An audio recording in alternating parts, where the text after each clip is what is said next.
복되고 귀한 안식일에 성전에 나오신 여러분 모두를 주의 이름으로 환영합니다. 오늘 말씀의 제목은 그리스도인의 감정 처리라는 제목으로 하나님의 말씀 증거하겠습니다.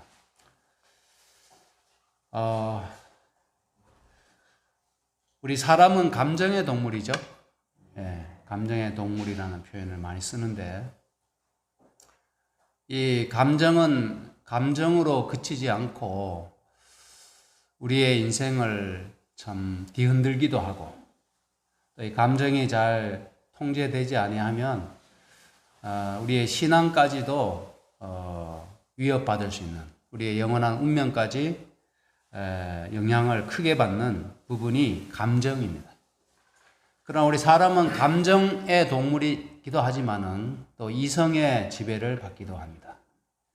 그래서 저는 만약에 우리의 마음을 세 영역으로 나눈다고 하면은 감정과 이성과 영성으로 나누면 적절하지 않을까 이렇게 또 생각해 봅니다. 그래서 우리가 신앙을 할 때 그냥 이성도 물론 중요하죠.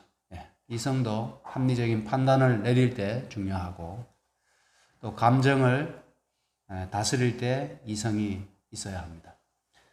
그러나 또 한편으로는 우리는 영성이라고 하는 하나님과 연결된 사람들이 에게 나타나는 그런 정신적인 매우 강력한 힘이 있습니다. 그래서 오늘은 이 감정의 부분에 대해서 우리가 함께 좀 말씀을 나누고자 합니다. 이 예언의 신에 보면 감정에 관한 겉면의 말씀들이 굉장히 많이 나옵니다. 제가 몇 군데 좀 소개해 드리겠습니다. 어떤 사람들은 두드러지게 종교적 감정에 치우치거나 과격한 열성을 표명하므로 지나치게 극단으로 기울어지고 있다. 이런 말씀이 있습니다. 우리가 하나님을 섬기는데 우리 교회는 조금 이성적인 것 같습니까? 아니면 좀 감정적인 것 같습니까? 종교적으로. 우리 교회는 굉장히 이성적인 그런 차분하게 예배 드리는 편입니다. 또 어떤 교회는 이 감정적인 요소를 굉장히 많이 강조하고, 또 그것을 마치 열성인 양 이렇게 그러한 분위기이기 때문에 예배에서 인간적인 감정의 요소가 굉장히 많이 거침없이 표현되는 것을 봅니다. 그래서 우리는 하나님을 예배하되 여기 주신 말씀처럼 너무 종교적 감정에 치우쳐서 그렇게 예배하지 않는 교회입니다. 그래서 우리는 맑은 정신으로 성령과 교통하면서 어떻게 보면 이성적으로, 영성적으로 하나님을 만나고자 애쓰는 교회입니다. 또 과격한 열성을 표명하는 것이 극단에 치우칠 수 있는 위험이 있다라고 말씀했는데, 지나친 열성, 과격한 열성, 어떻게 보면 어떻게 예를 들 수 있을까요? 하나님을 섬기는 열심 가운데서도 너무 지나치게 되면 그것이 극단으로 기울 염려가 크다고 하는 겁니다. 그래서 하나님께 어떻게 보면 그 열심이 나를 삼켰다라는 말씀이 있잖아요. 백성들의 지나친 열심이 하나님을 삼켰다고 하는 겁니다. 하나님은 없고 자신의 열성만, 종교적인 어떤 그 열심만 드러나는 경우들이 참 많이 있기 때문에 이런 부분에 주의하라라고 권면을 하십니다. 또 한 말씀은 교회 증언 2권 84페이지에 있는데요. 그대는 급하고 감정에 치우친 기질을 갖고 있으며 가정에서 자의적이며 횡포를 부린다. 이렇게 권면했어요. 그래서 기질이 어떤 기질인가 하면 너무 감정적이다는 겁니다. 또 급하다고 하는 것이죠. 이런 면이 가정에서 나타나게 될 때 그러한 감정에 치우친 언행이나 또 처사들이 가족들을 혼란스럽게 하고 믿음의 어떤 그 영향을 크게 훼손하기 때문에 이러한 면에 매우 주의를 기울여야 한다는 뜻입니다.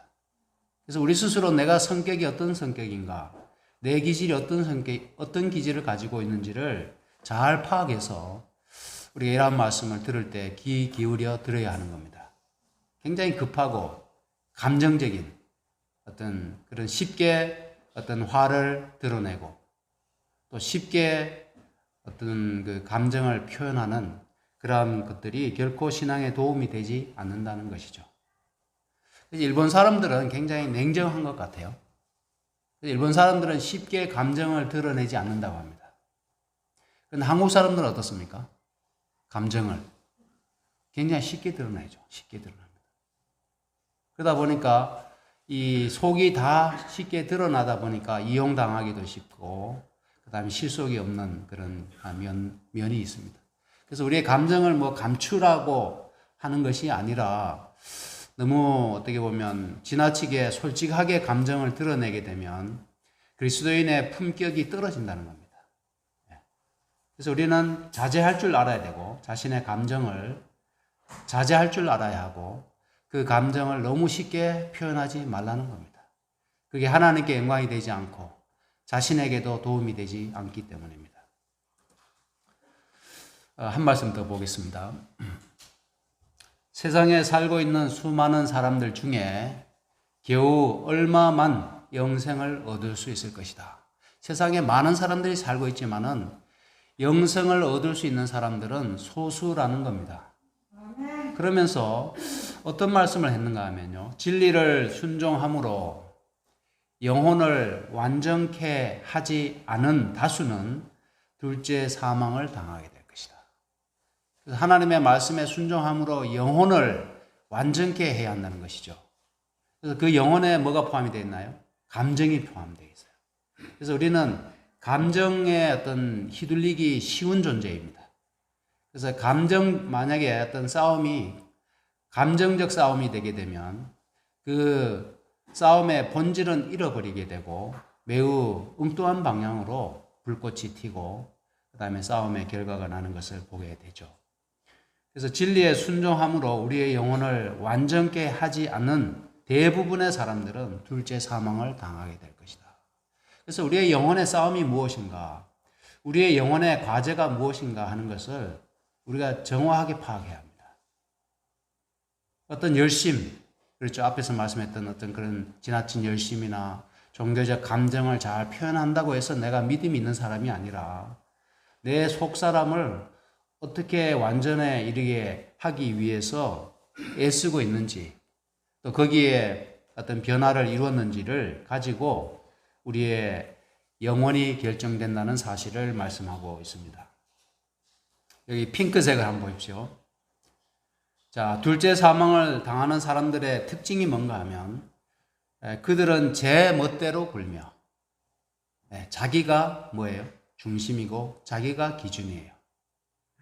그래서 제 멋대로 구는 겁니다.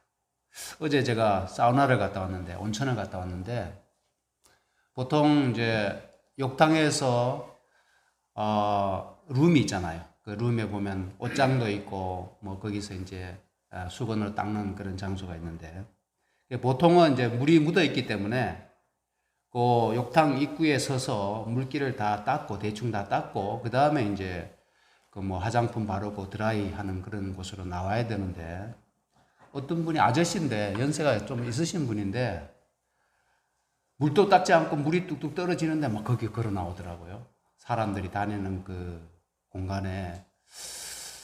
참 조금 이해가 조금 안 되는 그런 면이 있었습니다. 근데 우리는 사람이기 때문에 어떤 공중 질서나 도덕이나 어떤 규칙이나 이런 것으로 인해서 우리 자신을 통제해야 하는 겁니다. 그게 통제가 되지 않게 되면 남에게 피해가 되고 결코 좋은 인상을 주지 못하게 되겠죠. 그래서 우리는 항상 우리 자신을 제어해야 하는 존재입니다. 그래서 내가 나이가 먹었기 때문에, 내가 힘이 있기 때문에 남 눈치 보지 않고 내 하고 싶은 대로 제 멋대로 행동하고 말하겠다라고 한다면 그것은 그리스도인으로서 가장 기본적인 자세와 태도가 되어 있지 않는 겁니다. 그래서 우리는 이 교회 안에서도 내 하고 싶은 대로 제 멋대로 행동하고 말해서는 안 되는 겁니다. 그렇지 않습니까?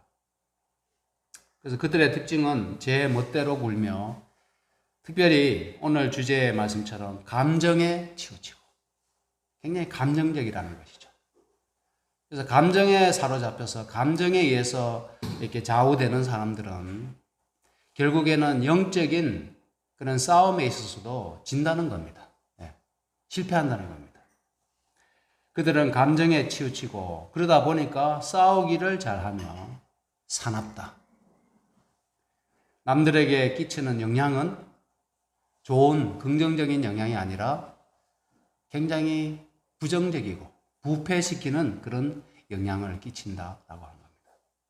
그래서 우리가 그리스도인으로서 또 빛과 소금으로서 우리의 이웃들, 타자들에게 또 우리의 지인들에게 좋은 영향을 끼치기 위해서는 우리 자신을 제어하고 특별히 감정적인 그러한 요소들을 제어하기 위해서 또 이렇게 감정을 가감없이 드러내는 데 있어서 매우 주의해야 한다고 하는 것이죠.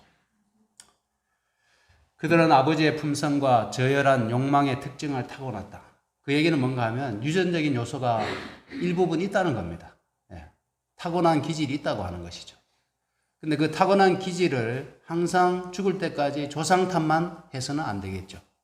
우리가 성인이 되고 그리스도인이 되었다면 아무리 조상으로부터 그런 기질을 물려받았다 할지라도 우리는 믿음의 선한 싸움을 통해서 또 성령의 도우심을 통해서 우리는 영혼의 완전을 향해서 나아가야 하는 겁니다. 우리가 언제까지 그렇게 해야 될까요? 우리가 죽을 때까지 항상 내가 타고난 기질이 그렇다고 해서 자신을 변명하고 합리화한다면 우리가 언제 변하겠습니까? 죽은 다음에 변하겠습니까? 썩어서 변하겠습니까? 그렇지 않은 것이죠. 그의 성급하고 포악한 기질이 그들에게서 나타난다. 성급하고 포악한 기질이 그들에게서 나타난다. 그래서 그들이 둘째 사망을 당하는 자들의 특징입니다. 한의학에 내상칠정이라는 말이 있습니다. 우리 한의학 공부하신 우리 쑥뜸 자격증을 가지신 분들은 들어보셨죠? 내상칠정. 문자적으로 얘기하면 7가지 감정이 우리의 속을 상하게 한다는 겁니다. 우리를 해치는 7가지 감정인데 기쁠 희자죠. 이 기쁨도 지나치면 우리의 어떤 속을 해친다고 합니다. 노는 분노하는 것이고 우는 걱정하는 것이고 사는 생각이 많은 것이고 비는 뭔가요? 예? 슬픔. 공은요? 두려움, 무서움이죠. 경은 경도 뭐 약간 이렇게 뭐랄까요? 경계하고 좀 이렇게 겁을 내는 것이죠. 예? 예?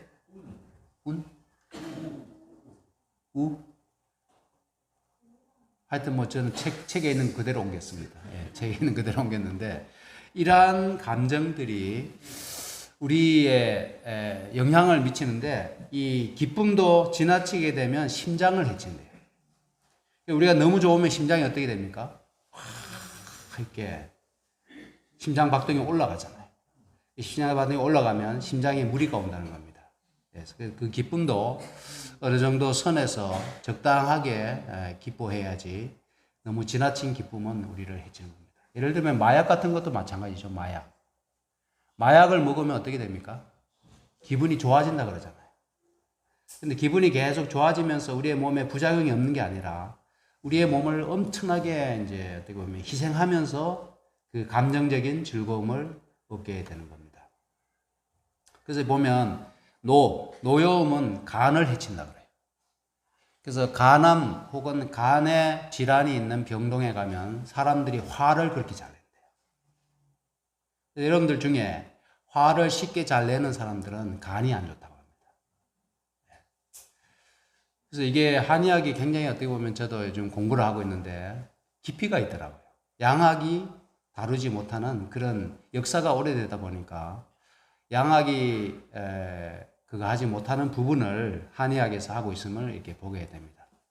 자, 그 중에서 세 가지 감정을 우리가 반드시 다스리고 제어해야만이 우리의 믿음의 신앙의 생애가 실패하지 않을 것이다 라고 제가 판단이 되어서 세 가지를 좀 소개해 드리겠습니다. 첫 번째는 두려움입니다. 두려움의 감정. 참 이 두려움의 감정은 불안의 감정 혹은 공포, 공황인데요. 현대인들에게 있어서 가장 흔하게 나타나는 감정적인 질환입니다.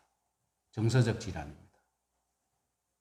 근데 이 두려움은 이 짧은 우리의 인생의 기쁨과 행복을 앗아가는 매우 나쁜 정서, 매우 나쁜 감정입니다.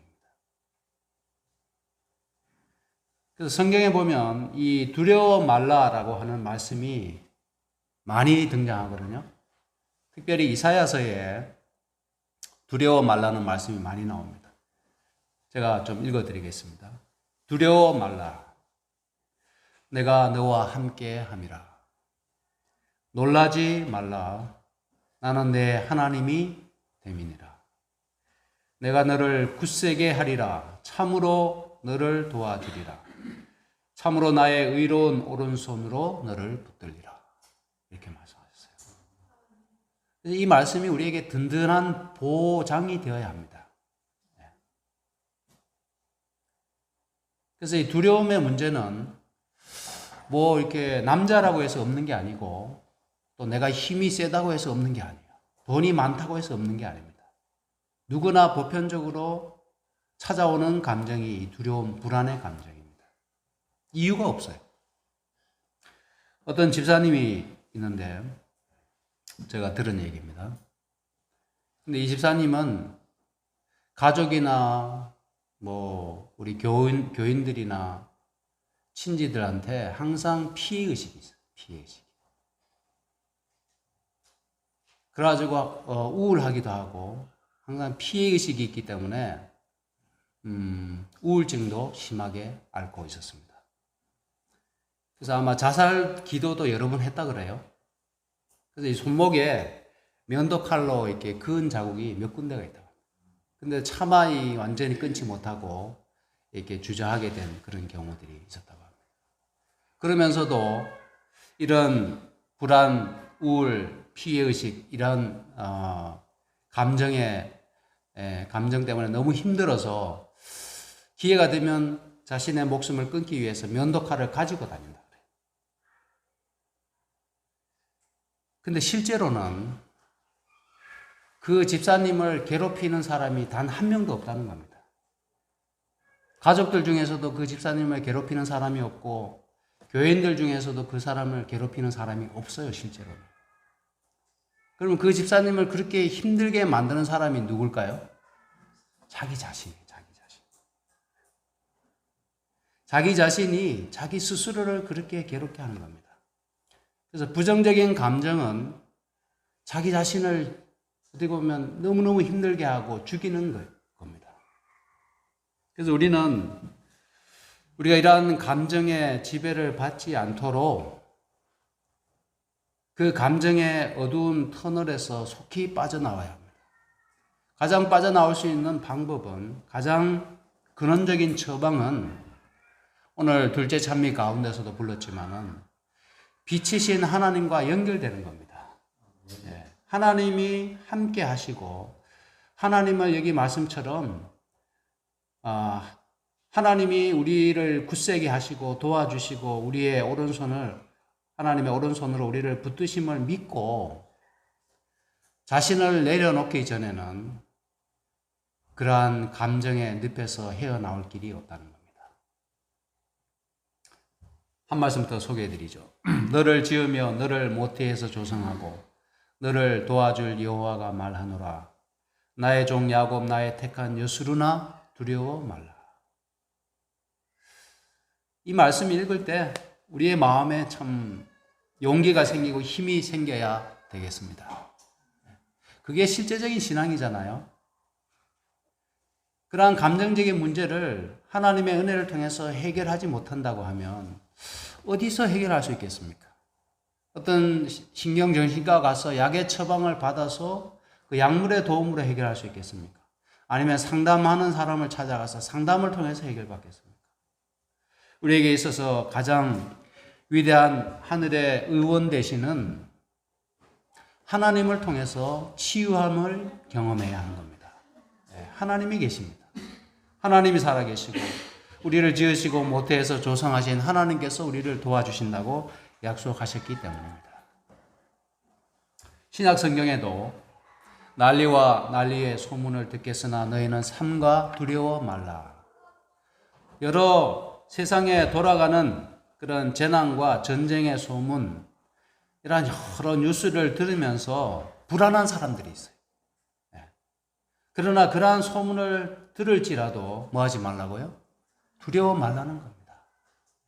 세상 끝이 이런 것처럼 보여도 하나님을 믿는 그리스도인들은 뭐 하지 말라고요? 두려워하지 말아요. 그 두려움은 우리의 영혼을 갉아먹습니다. 우리의 소중한 인생을 허비하게 하는, 인생의 참된 행복과 기쁨을 맛보지 못하게 하는 매우 부정적인 감정입니다. 계시록 2장 10절에도 너가 장차 받을 고난을 두려워 말라. 우리가 먼 훗날 혹은 장차 미구에 우리의 신앙 때문에 핍박을 받을 때라도 그 받을 고난을 두려워 말라. 하나님께서 다니엘을 사자굴에서 건져내셨고 또 다니엘의 친구를 풀무불의 고난 가운데서 건져내지 않으셨습니까? 그런 하나님을 믿고 그 고난까지라도 두려워하지 말도록 하나님께서 말씀하셨습니다. 그러한 불안과 두려움은 여기 심령의 근심은 뼈로 마르게 한다라고 말씀하셨어요. 마음의 즐거움은 양약이라도 심령의 근심은 뼈로 마르게 한다 이렇게 말씀하셨습니다. 그래서 우리의 불안은 실제로는 어디서 오는가 하면 걱정과 근심에서 옵니다. 그런데 그렇지 않습니까? 네. 걱정과 근심이 우리를 불안하게 합니다. 돈에 대한 걱정이 우리를 불안하게 합니다. 장래에 대한 걱정이 우리를 불안하게 합니다. 그렇죠. 질병에 대한 염려가 우리를 불안하게 합니다. 그러한 불안과 걱정은 우리에게 도움이 되는 게 아니라 여기 주신 말씀처럼 우리의 뼈를 마르게 합니다. 골수를 마르게 한다는 것이죠. 성경에는 우리의 뼈를 윤택하게 하는 몇 가지 양약을 소개하고 있는데 세 가지를 소개해 드리겠습니다. 첫 번째는 여호와를 경외하며 악을 떠날지어다. 이것이 너의 몸에 양약이 되어 너의 골수로 윤택하게 하리라. 심령의 근심은 뼈를 마르게 하지만은 우리의 뼈를 윤택하게 하는 것이 있는데 그것은 뭔가 하면 하나님을 경외하며 악에서 떠나는 것이라고 합니다. 그래서 하나님을 경외하는 것은 우리에게 먼 훗날 하늘에서 주시는 어떤 구원만이 아니라 현세에서도 하나님을 경외하고 하나님의 말씀에 순종해서 악에서 떠난 삶을 살게 되면 우리의 골수가 윤택하게 된다고 합니다. 우리가 이 땅에서도 축복을 누리며 살아갈 수 있다고 하는 것이죠.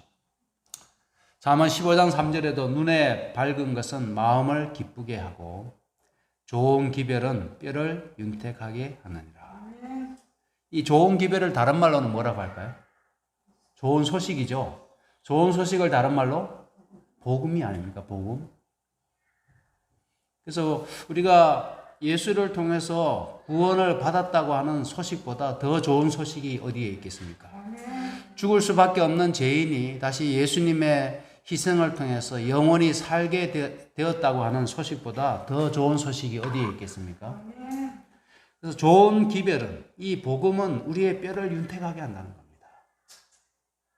우리가 하나님의 말씀을 사모하는 백성이 되어야 되겠습니다.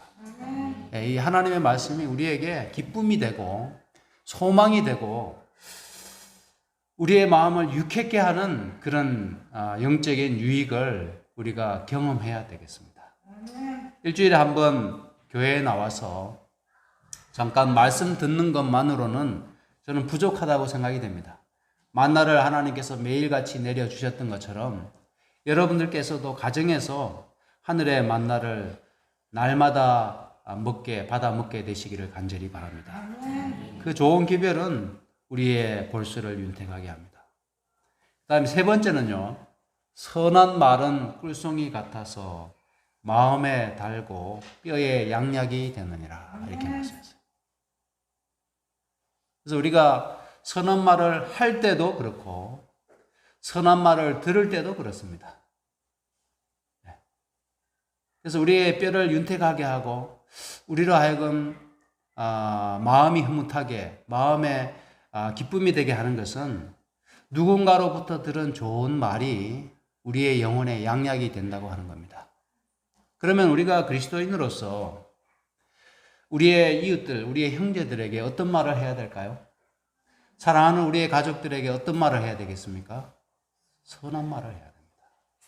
우리가 뭐 전도하려고 알지도 못하는 사람 찾아가가지고 그렇게 하는 것도 물론 중요하지만은 내 주변에 있는 사람들에게, 우리의 교우들에게 선한 말을 하시기 바랍니다.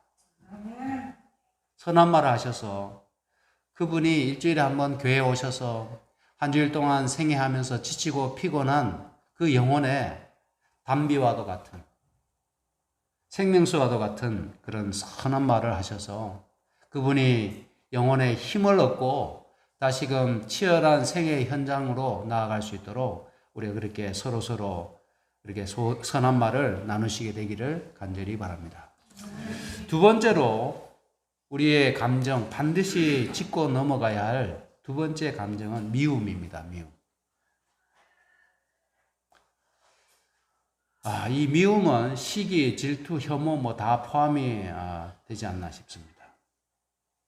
근데 이 미움에 대해서 성경은 우리에게 단호하게 짚고 넘어갑니다. 내가 다시 너희에게 새 계명을 쓰노니 저에게와 너희에게도 참된 것이라. 이는 어둠이 지나가고 참 빛이 벌써 비침이니라. 잘 들어보십시오. 빛 가운데 있다 하며 그 형제를 미워하는 자는 지금까지 어두운 가운데 있는 자요. 이렇게 말씀했어요. 아직도 누군가가 미워서 그 미움의 감정이 해결되지 않는다면 내가 빛 가운데 있는 줄 착각하고 있는 거예요. 실제로는 뭐라고요? 어두운 가운데 있는 자라는 겁니다. 성경은 심지어 원수까지도 사랑하라고 말씀했는데 우리가 혹 우리의 형제나 우리의 자매를 미워하는 마음이 있다면 그 미워하는 마음을 속히 주의 은혜로 버리시게 되기를 바랍니다. 털어버리셔야 됩니다. 우리가 그 미움의 감정을 계속해서 품고 있다면 나의 영혼을 어두운 가운데 방치하는 것과 같습니다. 우리가 혹 어둠에 빠질 수 있지만은 그 자리에서 속히 벗어나서 빛의 영역으로 나와야 되는 겁니다. 그의 형제를 사랑하는 자는 빛 가운데 거하여 자기 속에 거리낌이 없어요. 사실이잖아요. 우리가 누가 한 사람 미우면 우리의 마음에 거리낌이 있잖아요. 그렇죠. 교회에 나와서도 보기 싫은 사람이 있으면 마음에 거리끼지 않습니까? 그래서 할 수 있거든 우리가 모든 사람과 화목하라고, 화해하라고 말씀했잖아요. 그 형제를 미워하는 자는 어두운 가운데 있고, 반복해서 말씀하십니다. 또 어두운 가운데 행하며 갈 곳을 알지 못하나니 이는 어두움이 그의 눈을 멀게 했어요. 그러니까 미워하는 자는 어둠에 있고 그 어둠이 그의 눈을 멀게 했다는 겁니다. 사랑도 눈을 멀게 하죠. 그렇죠.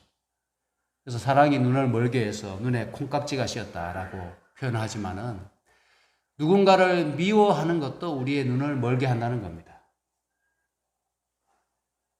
그래서 미움으로 인해서 눈이 멀어지게 되면 누가 옳고 누가 그른지를 판단하는 능력이 현저히 떨어집니다. 왜냐하면 눈이 어두워졌기 때문에. 제가 지난주 금요일 저녁에 메타인지라는 말씀을 좀 소개해 드렸잖아요. 메타인지. 그 메타인지가 낮은 사람은 스스로의 상태를 잘 인식하지 못한다고 하는 겁니다. 자기 자신을 자신의 어떤 인식이나 자신의 감정의 흐름이나 자신의 행동이나 자신의 말의 영향에 대해서 잘 인식하지 못하기 때문에 인간관계에 갈등이 발생했을 때, 사람 사이에 문제가 발생했을 때 그것이 나의 과오인지 상대방의 잘못인지 어느 한쪽의 잘못도 아닌 상황의 어떤 문제인지 살펴볼 줄 아는 능력이 부족하다고 합니다. 문제가 여기 있는 거예요. 왜 갈등이 발생하는가? 왜 분쟁이 일어나는가 하면 이 메타 인지가 부족한 사람이 자신의 잘못인데 마치 누구의 잘못이라고 생각하는 겁니까? 상대방의 잘못이라고 생각하는 거예요. 어떤 경우에는 이 사람 잘못도 아니고 이 사람 잘못도 아닌데 상황이 그렇게 되어서 문제가 일어날 수도 있다는 겁니다. 제가 한번 소개해 드렸지 않습니까? 사람들이 많이 있을 때 분명히 인사를 했는데 자기가 인사를 했는데 그분이 사람들이 많고 시선이 분산되고 막 시끄러우니까 인사하는 걸 못 봤어요. 그 인사를 못 받았겠죠, 당연히. 그러면 인사했던 사람이 그 상황을 이해하지 못하고 나의 인사를 받지 않고 나를 무시했다고 생각해서 미워하기 시작합니다. 감정이 생기게 됩니다. 우리가 흔히 그런 어떤 일들이 발생할 수 있죠. 교회 일을 할 때도, 주방 일을 할 때도, 같이 당번을 하면서 여러 상황 속에서 그런 일이 있을 때마다 우리가 다시 한번 우리의 마음속에 깊이 생각할 것은 우리가 우리 스스로를 깊이 들여다보면서 성찰하면서 그 잘못이 혹 나의 잘못은 아니었는지, 내가 지금 감정이 나쁘지만은 내가 잘못한 것은 아닌지 이렇게 먼저 돌아볼 줄 아는 그런 성숙한 그리스도인이 되어야 되겠습니다. 우리가 서로 그렇게 할 때 우리 교회가 매우 성숙한 교회가 되고 우리 교회가 매우 고귀한 사람들이 함께 신앙하는 공동체가 될 수 있는 것이죠. 그냥 저급한 상태가 아니라 무슨 일이 있으면 쉽게 불꽃이 튀고 쉽게 싸움이 나고 쉽게 감정이 상하는 그런 저급한 그런 모임이 아니라 하나님의 자녀답게 넉넉한 마음으로 서로 용서하고 이해하고 내 부족함을 먼저 생각한다면 우리 교회가 훨씬 더 아름다운 교회로 거듭나게 될 것입니다.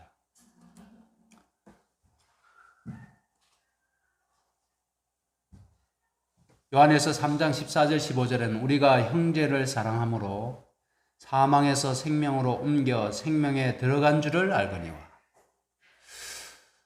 여러분들에게 이미 영생이 시작되었다는 사실을 믿으십니까? 네, 성경에 보면 그런 말씀이 있잖아요. 우리가 나 보내신 이를 믿는 자는, 그러니까 하나님을 믿고 예수 그리스도를 믿으면 이미 영생을 얻었고라는 말씀이 있잖아요. 그렇죠? 예수님을 믿고 하나님의 말씀을 받아들일 때, 영접할 때 우리가 이미 영생을 얻었다는 말씀을 씁니다. 근데 우리가 보통 그 말씀은 잘 기억하죠. 그런데 지금 요한일서 3장 14절 15절은 그냥 지나치는 경우가 많이 있는 것 같아요. 여러분 잘 보십시오. 우리가 형제를 사랑함으로 사망에서 생명으로 옮겨 생명에 들어간 줄을 알거니와 이렇게 말씀했어요. 우리가 형제를 사랑하지 않는 자는 아직까지 생명에 들어가지 않았다는 겁니다. 사랑치 아니하는 자는 사망에 거하느니라. 그 형제를 미워하는 자마다 살인하는 자니. 우리가 실제로 살인하는 사람이 몇 명이나 되겠습니까? 그리스도인들 가운데서. 칼을 들고 살인하는 사람이 몇 명이나 되겠습니까? 그러나 형제를 미워하는 자마다 살인하는 자니 살인하는 자마다 영생이 그 속에 거하지 아니하는 것을 너희가 아는 바라. 이렇게 말씀하고 있습니다. 그래서 우리가 미움의 감정이 있다면 이 시간을 기점으로 우리가 누구의 잘잘못을 따지지 않고 모두 다 털어버리게 되시기를 간절히 바랍니다. 마지막 정과 욕입니다. 이것은 참 우리에게 세 번째지만은 우리에게 대단한 도전을 던져줍니다. 정과 욕입니다. 그 대상이 사람일 수도 있고 물질일 수도 있고 음식일 수도 있습니다. 여기에 대표적인 인물이 암논이라고 하는 인물이 있는데 그 암논이 자기 누이를 사랑했잖아요. 누이. 암논이 다말을 연애했잖아요. 이복 누이를. 그것이 감정입니다. 욕심입니다. 그렇죠. 이성은 아니잖아요. 욕심이에요. 근데 하여튼 꼼수를 써서 아픈 척하고 자기 누이로부터 이제 누이가 만든 뭔가 과자를 먹는 자리에서 이 다말이 이제 사정을 합니다. 오라비여 나를 욕되게 말라. 이런 이스라엘에서 마땅히 행치 못할 것이니 이 계약한 일을 행치 말라. 암논이 듣지 않았죠. 결국에는 그런 폭력을 행사하게 되었습니다. 근데 그 이후에 암논이 오히려 그 다말을 연애했던 마음이 다 사라지고 미워하기 시작했어요. 그 미워하는 마음이 연애하던 마음보다 더 커지게 되었어요. 그래서 이제 그냥 더러운 여자 취급하면서 쫓아버리게 됩니다. 그랬더니 다말이 쫓겨나가면서 이렇게 얘기를 합니다. 다말이 가로되 가치 아니하다, 옳지 아니하다. 나를 쫓아보내는 이 큰 악은 아까 내게 행한 그 악보다 더 하다라고 하면서 오빠에게 사정을 합니다. 그랬더니 암논이 종을 불러서 이 계집을 내어보내고 그 빗장을 지르라 하니 암논의 하인이 저를 끌어내고 문빗장을 질렀습니다. 이게 감정이 정과 욕이 통제를 받지 아니하면, 제어를 받지 아니하면 이런 극악한 일이 일어나게 되고, 이 일을 통하여 다윗의 집안에 얼마나 풍파가 일었습니까? 평지풍파가 일었습니까? 형제들 간에 피비린내 나는 형제의 난이 일어나고, 또 아버지를 반역하는 압살롬의 반역이 있었습니다. 가정과 건강 15페이지 보면 모든 일에 절제하는 일은 에덴으로 우리를 되돌아가게 하는 일에 있어서 사람들이 깨닫고 있는 것보다 훨씬 더 큰 관계가 있다고 하죠. 우리의 정과 욕을 절제하는 것, 모든 일에 있어서 절제하는 것은 우리를 에덴으로 회복시키는 일에 있어서 사람들이 생각하는 것보다 훨씬 큰 관계가 있다라고 말씀하고 있습니다.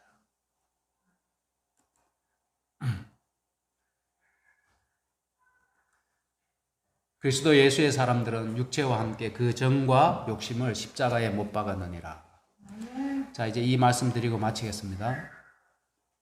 프랭클린 벨든이라고 여러분께서 이번에 12월 달 교회 지남이 작년 기도력이 굉장히 좋습니다. 여러분 혹 안 보시고 계시는 분들은 12월 교회 지남을 꼭 보시기 바랍니다. 작년 기도력이 굉장히 좋습니다. 어린이 기도력도 그렇고요. 거기에 소개되어 있었던 내용입니다. 근데 여기 프랭클린은 누군가 하면 엘렌 화이트의 큰언니의 아들입니다. 조카입니다. 장조카예요. 장조카인데 음악적인 재능이 굉장히 뛰어났던 것 같아요. 우리 지금 민준이가 오늘 찬양을 하기 위해서 설레이는 마음으로 왔어요. 저와 같은 파트입니다. 베이스 파트인데 베이스 파트를 곧잘 따라합니다. 변성기가 아직 오지 않았는데 베이스 파트를 곧잘 따라합니다. 음악적인 재능이 있는 사람이었어요. 그래서 교회에서 이제 설교자가 설교하면 그 주제를 듣고 그 자리에서 작사 작곡을 했다고 그럽니다. 제가 배틀크릭에 있을 때 이분 생가에 가봤어요. 배틀크릭에 이분이 우리 어드벤티스트 재림교인들 마을에 포함이 되어 있습니다. 근데 참 수많은 찬미가를 지었습니다. 우리 교회에. 그래서 우리 찬미가에 개신교와 공통인 노래가 있고 우리 재림교회만의 찬미가들이 많이 수록이 되어 있어요. 그 중에 하나가 뭔가 하면 주 오실 때를 아시죠? 주 오실 때를 그 다음에 주 맡기신 일을 마치고 다 이분이 작사 작곡한 겁니다. 주의 것이 되려 하오니 이것도 그분이 한 거예요. 이런 주옥과 같은 찬미가를 작사 작곡을 했습니다. 근데 하이브인이 호주에 있으면서 이 조카에게 이런 편지를 썼습니다. 프랭크, 내가 무슨 말을 해야 할까? 하나님께 받은 계시를 통하여 너가 집에서는 기도하지 않고 지낸다는 사실을 알게 되었구나. 이 땅의 삶은 순간에 불과하단다. 너는 스스로 하나님께 자신을 맡겼다고 생각하지만 남들에 대한 감정의 응어리를 완전히 떨쳐버린 적이 한 번도 없다. 이렇게 편지를 썼어요. 그렇게 아름다운 찬미가를 작사 작곡하면서도 정작 다른 사람들에 대한 감정을 뭐하지 못했어요? 풀지를 못했다는 겁니다. 풀지 않고 그의 영혼을 위험한 가운데 처하게 했다고 하는 것이죠. 인간은 노아의 목수들처럼 하나님과 관련된 일을 하면서도 그분의 거룩한 손길을 거부하는 경우가 있다. 노아의 방주를 함께 지었던 목수들이 그 배에 탔습니까? 안 탔습니까? 안 탔잖아요. 그렇죠? 구원해 줄 방주를 지었던 목수들은 그 구원의 자리에 들어가지 못했습니다. 그런 것처럼 우리도 하나님과 관련된 일을 하면서 우리의 감정을, 부정적인 감정들을 긍정적인 감정으로, 또 부정적인 감정들을 해소시키고자 하시는 성령의 거룩한 손길을 거부하는 경우가 있습니다. 형제를 미워하는 감정들, 또 자신에 대한 사랑 때문에 두려움에서 벗어나고 있지 못한 그러한 부분들을 우리가 생각하면서 다시 한번 우리의 모든 것을 빛 대신 우리 하나님께 다 맡기고 우리의 감정이 정말 밝고 또 건강하고 또 뭡니까? 긍정적인 그러한 마음이 우리를 지배할 수 있도록, 그래서 우리가 건강하고 행복할 수 있도록 우리의 인생이 온전히 바뀌게 되기를 주의 이름으로 간절히 축원하면서 말씀을 마치겠습니다.